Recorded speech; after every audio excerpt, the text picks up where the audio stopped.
This is All Things Fitness and Wellness, uniting industry thought leaders and fitfluencers on the mission to inspire innovation and encourage people to live a life fit and well. Brought to you by British Columbia Personal Training Institute. Learn how to train, gain, and retain clients. Visit bcpti.ca. Many of you are going to be kicking off the new year with aspirations to improve certain elements of your life. You may be looking to exercise more, eat the nutritious foods, start the business, or finally carve out that space for your self-care. But oftentimes, lofty goals do lead to failure, and that's because your habits or barriers in your life have not been addressed. Well, not to worry, because today we hear from Dr. Hayley Perlus. She has a PhD in sports psychology and has worked with some of the world's top athletes, brands, and fitness experts to help them achieve mental toughness and achieve results. We're going to be hearing plenty of actionable steps you can start taking today. But before we get to it, be sure to hit like and subscribe. We have new episodes of the All Things Fitness and Wellness podcast weekly. Let's get to it. This is ATFW. When we hear New Year's resolutions, by February, 80% of them have gone out the window. Why are we failing, Dr. Perlus? I'm so glad that we have all of this time to discuss because there's so many reasons. And I think the first would be that we are so motivated on January 1st. And we are so excited on January 1st or for the whole month of January that we're suddenly going to never drink again and exercise perfectly and everything's going to be great. But willpower is not what we actually use to follow through on our goals long term. So as soon as that motivation that from willpower dies down, so too does our follow through for those goals. So what would be the correct approach if we are looking to structure something that's toward our goals into 2023? Yeah, I'm a big believer in less is more. For me personally, I know that if I focus on my exercise, for example, I'm automatically going to eat healthier. There are other people who, if they eat healthier, they're more inclined to exercise. That's only if we're talking about exercise and nutrition. We can talk about sleep, other behaviors. But when you're prioritizing, think about the one behavior that will, and you know yourself more than you think you do, but think about one behavior that you can focus on that will automatically allow other behaviors to become more positive. And so then you can narrow it down, trusting that even though you focus on this one thing, other things will naturally take shape. Well, and on that note, because I think that we still stick to that term resolution, but is that kind of mentally the way to go about it? I mean, really what you're speaking to is habit building. But that also brings me to another reason why New Year's resolutions fail. We know that 80% of us aren't going to follow through, so it almost gives us an out before we've even started. So that's why resolution may not be the best word if you already have the story of I'm setting this, but none of us ever achieve them. We don't want that. We don't want that story. On that note, obviously, you are a huge expert in sports performance. You have worked with athletes, you've worked with corporations, and obviously individuals as well. So I think your brain is an excellent one to pick because you're so well researched in helping people achieve, whether it be their goals or that next level in their life. And one of your areas of expertise is mental toughness, which I think is imperative when we're ever going for something lofty in life. So help people understand, what is this concept of mental toughness? If I were to narrow it down and get really specific, mental toughness is really three things. Number one, showing up even when you don't want to. And when we think about any change in any goals and any behavior change that we want to achieve, it's going to be something different. So we need to show up even though we may not always want to. Number two, mental toughness is enduring a little bit of discomfort. I'm not asking for us to experience pain, but accepting the fact that this is not going to feel good at first, especially at first. And then number three is really understanding that we need to exert every ounce of effort we have to give today. It is not about being perfect. Mental toughness is about giving everything you have in that moment. If you only have 70%, you have to give 100% of that 70%. So bringing it back, it's showing up even though you don't want to. It's enduring some discomfort, and it's exerting every ounce of effort you have in that moment. I love that you broke it down into those 3 steps. And I want to focus on number 2 because I feel like that's where most goals end, is when everything in your being is like, I don't like this. It doesn't feel right. I don't feel comfortable. And we see the quotes all the time. Your life happens outside of your comfort zone. Pushing beyond your comfort zone is where the juice is. But explain to people what that discomfort looks like, because obviously, if we think of it in terms of exercise, you're going to feel delayed onset muscle soreness and some umi legs, as I like to call them, after doing a bunch of squats. But that discomfort is a lot of mental discomfort. So can you describe that a little bit, what people have to push through? It's that moment where you question, why are you doing this? It's that moment where it's, oh, am I going to continue or give up? It's that moment. And it could be a physical discomfort. So if you're in the gym and, you're going through those reps and those sets and it gets to be a little bit discomfort, but I got 8 more reps to do. It's that moment where you decide whether you're going to drop the weight or keep going. Mentally, it's, oh, I want to have that second glass of wine. I want to have that second glass of wine. Remember, I said second because I'm good with the first, right? So I want to have that second glass of wine. And it's that discomfort of the sitting here and not having that second indulgence is uncomfortable. It's that moment where you ask yourself, will I, won't I? That to me is the discomfort that we need to push through. Well, and the reason why I wanted you to focus on that for a second is because I think there's a lot of comfort in knowing you're not alone in the discomfort. Anytime there's a new journey, I just think it's so nice to hear from other stories that they felt that too, because it's really easy to look at somebody's success and you never see their uncomfortable phase. Or maybe you have, but they've not vocalized that that's where their mindset was when they were putting that out there. So there is, as much as we're talking about go outside your comfort zone, take the comfort that when you're feeling that, you're not alone in that. Because you've spoken with some of the top CEOs and top athletes out there. Reassure me, everyone has had to push through this. It's actually the goal. That's what in my practice, that's what we're aiming for, that moment, because that's where the growth is. That's where the change is. That's where the achievement is. That's where the goals are.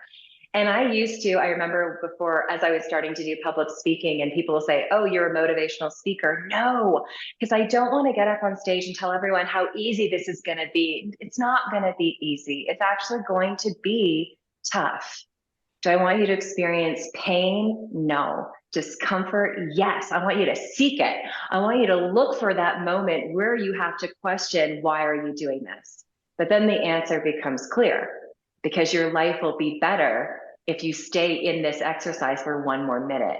Your life will be better if you, enjoy the tea over the wine, for example, because your life will improve.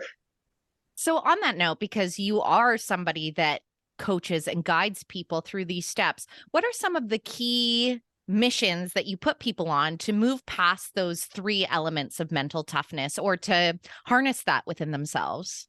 We don't really set goals around what we typically set goals around. We change it up. So for example, if somebody, and like myself, I was once a very poor water drinker. I didn't drink a lot of water. I was dehydrated. And so I wanted to improve that behavior. But I'm not going to set a goal to drink more water. Instead, I'm going to look for the barrier that prevents me from drinking water. And then I'm going to target that barrier and set a goal around it. For example, I would just go through my day and just not drink. I don't care if I'm holding the bottle with me. I still won't remind myself. So I needed to create moments in my day where I'm going to sit there or stand there and drink water. So the night before I go to bed, I would pour myself a glass of water and lemon and put it on my night table. And then right when I wake up, before I do anything, especially brush my teeth, I would drink that water with lemon. So I overcame the barrier that prevented me from drinking. Does that make sense? 100%. As you're talking about it, I'm like, I opted for the gigantic venti cup with the straw. I was like, I don't even have the energy to lift the glass to my lips. I need a straw to do it for me. I can tell you it works. Exactly, exactly. We know ourselves more than we give ourselves credit, in my opinion. So it's not just looking at the behavior that you want to achieve, it's looking at all the things that are preventing you from doing it and creating rituals that will eventually become habits, but creating rituals that are going to help you follow through. Well, and on that note, like we're heading into the new year now, and it's interesting because truthfully, when we take stock of our lives, nothing changes aside from the date on the calendar. But for some reason, we do view it as this mental reset and we're going to be better than the year previously. So if somebody's sitting down right now and thinking of what they want their lives to look like, because when I think of goals, that's generally how I'll view it is how do I envision myself? Who do I need to be? Not that I want to change myself as a personality, but I really like to look inward and be like, what do I see for myself? What's the potential? But how do people start to build those pathways now? Because I don't know about you, but I feel like why are we waiting for just the flip of the page on the calendar? This is something we can do for ourselves at any point in time. Not only that, but right now we're all kind of saying, well, New Year's is right around the corner, so let's do whatever we want. It's holiday season. Excess, excess, excess. Exactly. Indulge, indulge, indulge. And then we'll start on January 1st. If we were not to go to January 1st, it'd be very similar to, you had these great intentions for Monday, didn't follow through. You had a great intention for Tuesday, didn't follow through. Well, it's Wednesday, the week's basically over. I'll just do whatever I want and then start again on Monday. Right? Relatable. Yeah, absolutely. So here's the trick though, and it kind of goes to what I said before. Less is more. So you really want to narrow it down to one thing. And I'm going to dive into what I believe makes it stick. Whatever you choose to do, drinking water and lemon, for example, every morning before you do anything else. I'll just use myself as an example. You must choose something that is 100% within your control. There is no relying on anything else or anyone else because you'll use those things as an excuse. So 100% within your control, and two, 100% within your belief system. Again, don't wait till January 1st to suddenly have the excitement that will give you, and I say this, but I say it with all the goodness in my heart, false confidence. January 1st, I can do this. No, what can you do right now? What do you believe you can achieve right now that is also 100% within your control? And then less is more, little by little, you pick it up. Well, and speaking to that little by little, you've worked with so many incredible individuals and helped them along their route to their goals. Talk to me about the fact this is a process because we live in a society, we love quick fixes. Yeah, not going to happen. Well, I take that back. Well, I take that back actually, because I do believe sometimes people get a scare. Let's say, example, a health scare. And overnight, that person will just stop. I once remember being told that I had candida. And so, I had to stop eating sugar for 3 months. And I did, like overnight, not one chocolate chip did I eat for 3 months. So overnight it occurred, but I will tell you, it didn't last forever. I've had chocolate chips since. But I do believe that sometimes, overnight there are certain behaviors. But generally speaking, it is not an overnight success. Generally speaking, it does take a long time. So we have to become realistic, which is why I really like focusing on less is more and acknowledging the day-to-day success. Turn your passion for fitness into a career with British Columbia Personal Training Institute. Taught by personal trainers, BCPTI combines classroom and in-gym training to give you the tools needed to succeed in the fitness industry and make an impact. With a simple formula focused on service, science, and sales, prospective personal trainers learn how to gain, train, and retain clients. Visit bcpti.ca for more information. Yeah, it really is about taking those actionable steps daily because it does add up. I mean, it's an old metaphor, but we live in Vancouver, we have a lot of mountains, and anyone that's ever hiked to a viewpoint, you don't take one step and you're there. There's normally a lot of huffing, puffing, questioning your life choices, wondering, am I really only this high? Halfway there, and then pressing on. But it's literally one step in front of the other. The other reality, though, when we are setting these resolutions, goals, missions for ourselves, failure. It's a tough one on the mindset. So, how do you help people cope with failure or what they perceive to be a failure? Let's say they're rounding out the year and there's things they wanted for themselves that they promised themselves they would do. And now the year's wrapping up and they didn't get there. How do we deal with that sense of defeat? When someone comes to me in my consulting practice and they tell me that they're upset because they had a failure, I say, good. Think about it. If you're having a failure and you're not upset, why are you trying to do it in the first place? When you are upset, it means you care. When you are upset, it means you believed you could get something done. So to me, those are good signs. So I don't want you to get upset at yourself for getting upset. I want you to actually look at that as a good sign. That's a sign that you care and that you believed in yourself. The second is that we actually do have to reframe a story here. So I'll just go to sports. In sports, coaches will say that the best athlete is not the perfect athlete. The best athlete who stands on top of the podium at the end is the best recoverer.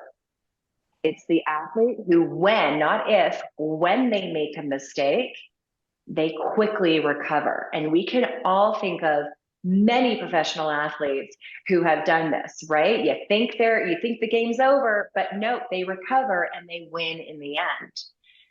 So that's what we have to understand, that we're not here to be perfect. We can strive for perfection. I don't know anyone that I've worked with that doesn't strive for perfection. I want to be perfect.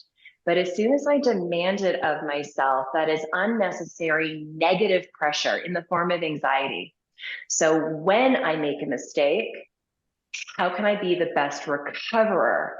And that is how we move with failure. And what are some of your strategies to help instill that within ourselves? Because I think it's fair to say that's not always an innate way of being. It's very easy for our mind to run away. And as you say, anxiety to build. Absolutely. And if we're doing, let's say we are focusing on sleep and we want to go to sleep at 10 o'clock every night. And then, last night we didn't go to sleep at 10. We didn't follow through on our rituals and we went to sleep at 11, 12.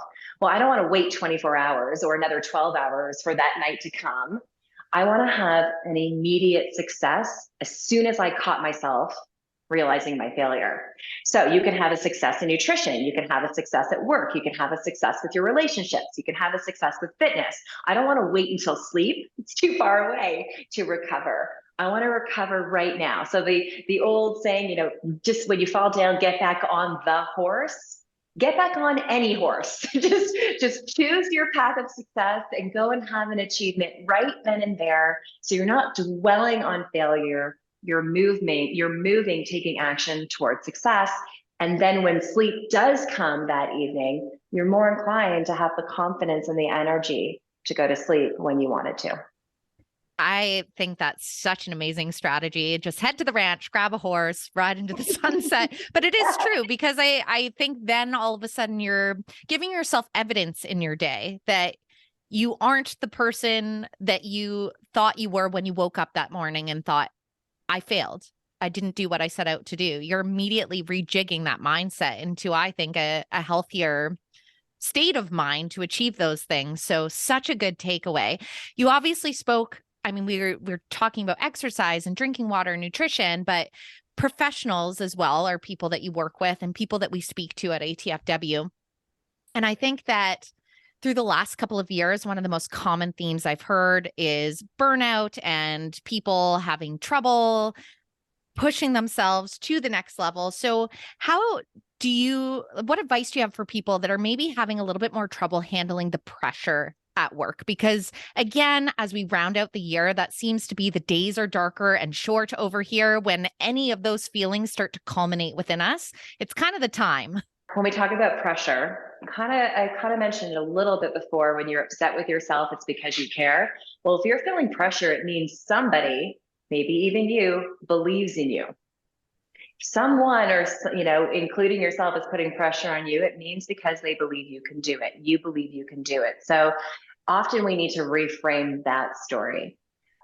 Burnout is really three things, and it's such a popular word now and really being used often. But burnout is definitely emotional and mental exhaustion, which I think most people think about. But remember, burnout is also something we call depersonalization. Basically, what that means is something you once felt connected to, a project, you no longer feel connected to. So it's really hard to exert the effort and focus and commit because you just don't have that internal connection.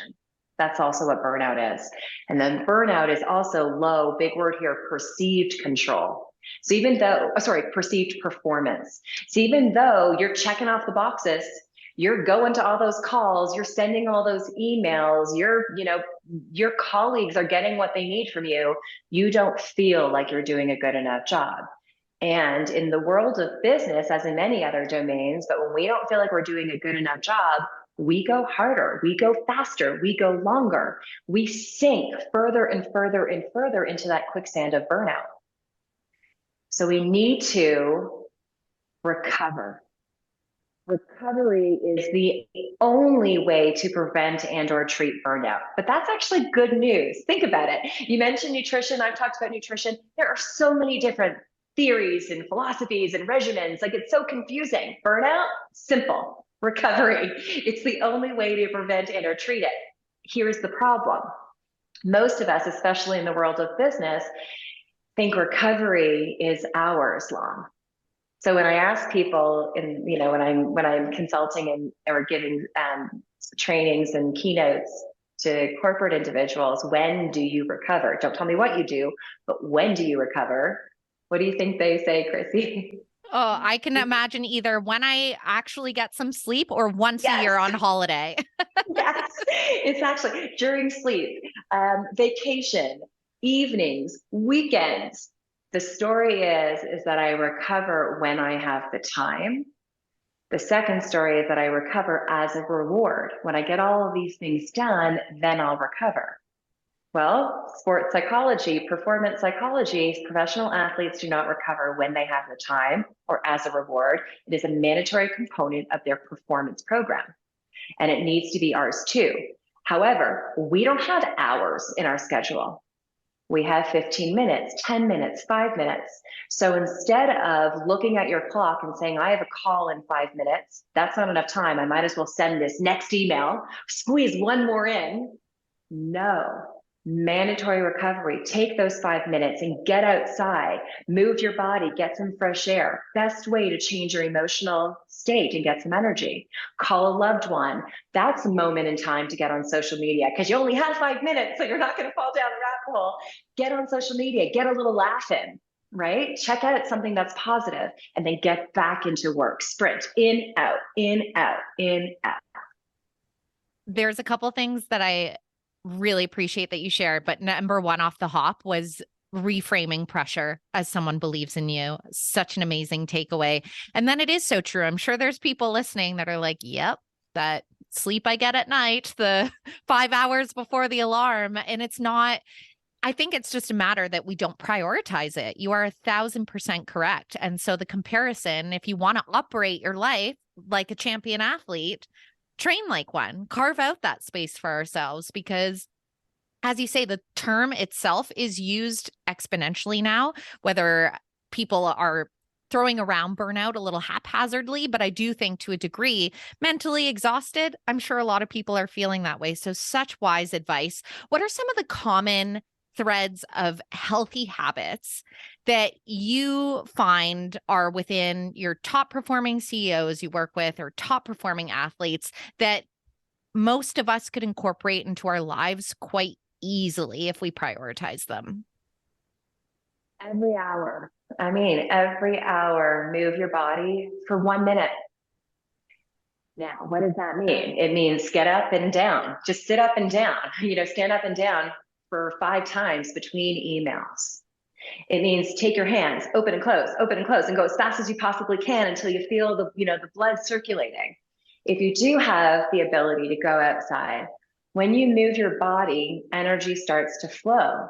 Instead of being pooled, in your core, energy starts to flow throughout your body because it's blood that's moving. So blood is flowing, carrying oxygen, carrying glucose, carrying energy. And when you create an energized body, you're then more inclined to have the emotional and mental energy as well. And I hear people already, well, I don't have time, I have back-to-back calls. Here's the research, and the top CEOs and presidents and the owners of companies know this to be true. If you take 60-minute meetings and you make them 50 minutes, and someone is held accountable to that 50 minutes, and then you take those 10 minutes for yourself, the next meeting and the next meeting and the next meeting, after you take these 10 minutes, you are more efficient. You are more effective. The email gets done faster with less errors. People are more focused in. And then at the end of the day, time frees up. It doesn't take you as long to get things done. So that's really the first tip. That's such an actionable step too. I think everyone can carve out a minute in their hour wheel to get up and do some of those movements. Heck, if you're on a call, you could do it at the same time, but I guess you're not giving your brain a break if that's the case, but at least the energy is moving through. Absolutely. I also have one more if I can share. I would love you to. Okay. And it's interesting. This morning I was giving a 3-hour training on purpose and career. Instead of asking yourself, what do I have to do next? That's what we do, right? If we're feeling stressed, overwhelmed, we're always like, oh goodness, what do we have to do next? What email do I have to answer? What child do I have to attend to? What dog do I have to walk? Ask yourself, what do you get to do next? Very similar, but very different question. What do I get to do is who do I get to support? How do I get to be challenged? And that creates energy. What do I have to do creates fatigue in my mind. And so that's one thing that we can start to reframe our brains with. One of the things I appreciate about you so much is so much of what you share really is simple enough that you can start it now. Like how we were talking about, don't wait to change because of a date in the calendar. They're so actionable and simple enough to infuse. And this is, again, where people are like, okay, well, I changed one little word in my brain. What's that going to do? But cumulatively, day over day, I'm sure people see massive shifts. So before we let you go here, I know you've covered a lot of these overall strategies, but you do nurture people to be champions. So what would be the big takeaways that you would give to people from proven champion strategies that you have shared with others? Sports athletes, our coaches are detecting and correcting. They know what a skill set looks like, right? But the individuals making certain mistakes, those are barriers. So it's detecting the barriers and then correcting them. That's what I would recommend people do. I definitely mentioned it at the beginning, but when we're looking to how the goals we're going to set and the rituals we're going to follow through on, how we're going to improve, with a stable mind. So after maybe looking at all you're doing right, so start with confidence, but then really look at, what are the things that I can improve on? It's not just that I want to eat healthier. Where are my patterns that prevent me from eating healthy? And then I want you to target those behaviors with new rituals and new goals and new habits. It's such a good thing to do, almost a life audit, right? And I think that when we get really honest with ourselves, we can see the barriers most likely we've created for ourselves. And then it goes down to what you were saying with getting out of your comfort zone. We don't continue to do those things because they necessarily feel good, or maybe take the sugar thing. It feels good in the moment, right? You have it, you get that little hit of serotonin, dopamine, you're like, woo, good to go. But then the crash comes, and there's so many habits that I think we keep in our lives that have that crash, but it's just because it's what we know. And it feels out of place when we deviate outside of that. So your little tips here of taking that one little moment or step are so beneficial to us. One thing that I do love to leave people with is a favorite mantra or quote. And I would love, because I just know, I'm like, you probably have a wealth of them. So what's something that could set the tone as we're heading into the new year? Well, Chrissy, when you were talking about hiking in Vancouver, I was thinking about my mantra because my mantra really is right, left, right, left, right, left. When the going gets really tough for me, I know I can just put that right foot forward, and then I can put that left foot forward. And sometimes it isn't a hike because I do a lot of hiking too, just right, left. But then I look to see what can I control right in front of me right now. What do I have control over and what do I have confidence in? Those two C words, control and confidence, in my next step. Right, left, right, left, right, left. Oh, that's an epic one. Thank you so much. I really appreciate such good advice to help us reset into the new year, but maybe we don't even wait till the calendar turns and start right now. Why not? You've just listened to All Things Fitness and Wellness. This episode was brought to you by the British Columbia Personal Training Institute. Learn how to train, gain, and retain clients. Don't forget to hit like and subscribe so you never miss out on hearing from industry thought leaders and influencers. We are on a mission to help everyone live a life fit and well.